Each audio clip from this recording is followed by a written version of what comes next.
added meals. You get the machine that seals the Mylar. You call me and I will let you borrow it because I happen to have one in my garage. It's about $200 if you want to buy it yourself. The church sells it, and they sell the bags. And call me. You can buy them through the distribution center. This is going to be a beautiful sign up. It is through the distribution center that you can get them. It's their Mylar bag sealers. If you go to the Bishop Storehouse, it's the sealer that's over, like they have all the can sealers and then they have this little extra place over here. That's what this sealer is. I went through, picked a bunch of them that I liked, tried it. It's good. It's not, so what I put in here is exactly what they say on here. So we're going to pick one. And I would love to tell you what I said, but I had what I brought with me, but I told the boys, go pick something. So I'm not sure which one they picked. This is Spanish noodle and beef casserole mix.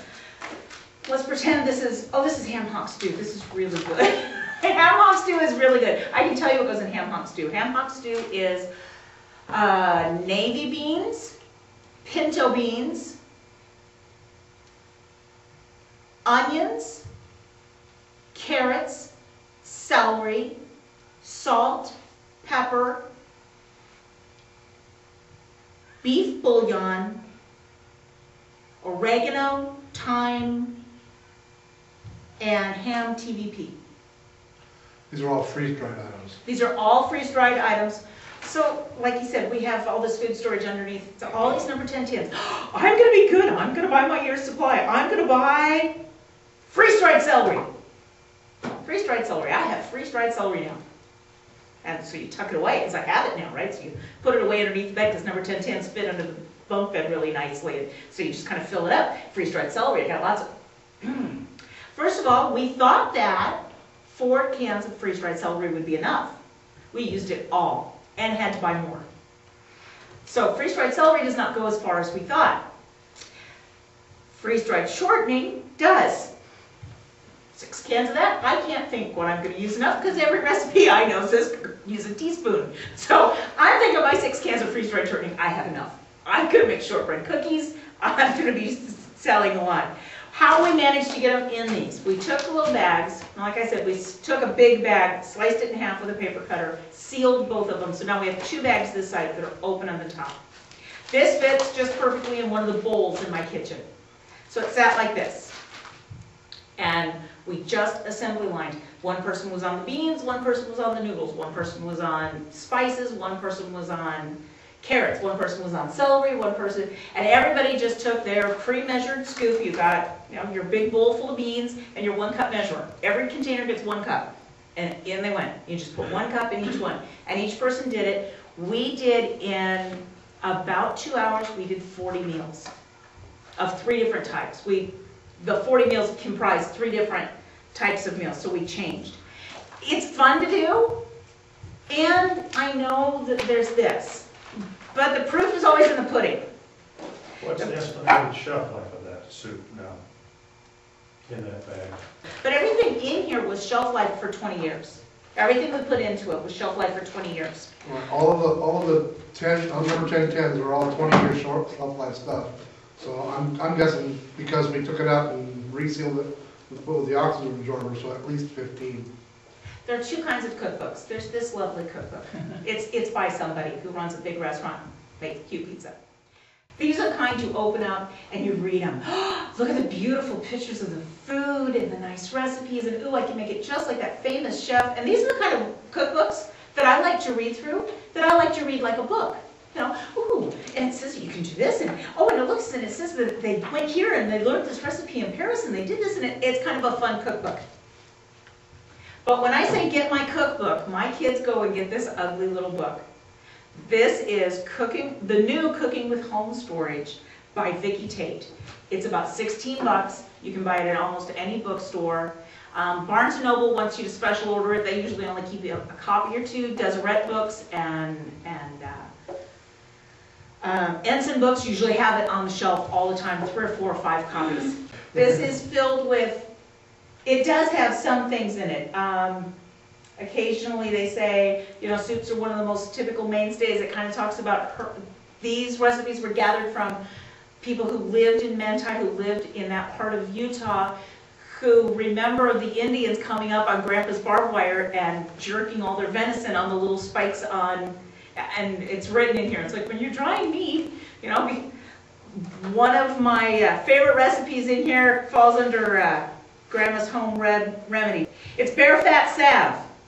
Bear fat salve. Find a bear, ask him for a cup of his fat. But after that, once you get past the point, it's like, okay, we live in these days and we don't have a lot of bears who are willing to give up fat. But it tells you how to make it. It tells you how to make, you know, what do you do for leg cramps? How to make bath-to-bath deodorant. You refer to it as shower to shower. It comes in a nice blue and it's really pretty. This has a recipe for it. A recipe to make your own. Has a recipe for emergency baby formulas, household cleaners, flea powders, lots of survival things, which birds and bugs you can eat, which ones you can't, which ones are very poisonous. But I also spend a lot of time in my cookbooks. You can tell the ones I like. The honey whole wheat brownies gets a lot of play and is a little splashy when you mix it at first. I've remembered now, move the cookbook, turn the mixer on, bring the cookbook back. It talks about how to make dried beans, how to deal with dried beans, how to reconstitute. When you have those number 10 tins, somebody talked you into going to, I'm going to use the name Honeyville, and oh, we're all going to buy tomato powder. Okay, I got tomato powder. Now what do I do with it?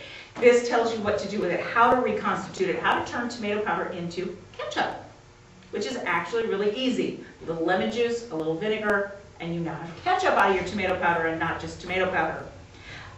Lots of substitutions. If you don't have, what can you use? What can you go to your dehydrated foods and your dried foods and pull out and use as a substitute for? I have 178 of them. Actually 177 today because I made you one. Because the proof is always in the pudding. I goes, okay, yeah, sure, it's right. Okay, yeah. This, I'll let you taste it. I'll sell it to you to put in your car. This is that lovely rock cube. It tastes okay. It tastes like apple cinnamon crumb cookies, like cookies that just went a little too long on the counter. It has nutrition in it. It has many more vitamins than cookies that went a little long on your counter. But I'm not going to invite you to my house and go, it is a time of horrible disaster. Come to my house and have some gross crumbly stuff. I'm going to tell you to come to my house and have soup. And it's not just soup. It's not like a little water and a little, I mean, I'll take a picture of it at home. But it's not just soup. It's hearty. It's a full-bodied, real food. I can't bake bread. It's the best. So I have a friend who I said, I'll make the soup, you make the bread.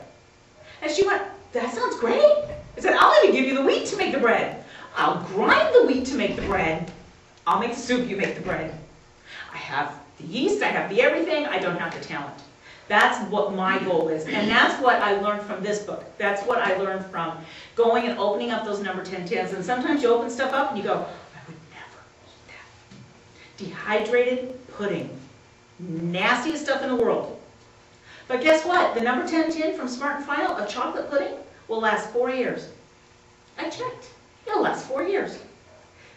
And when you open it up, oh, darn, I don't have a whole bunch of corn I won't eat. It's chocolate pudding. Pretty much everybody will help you with chocolate pudding.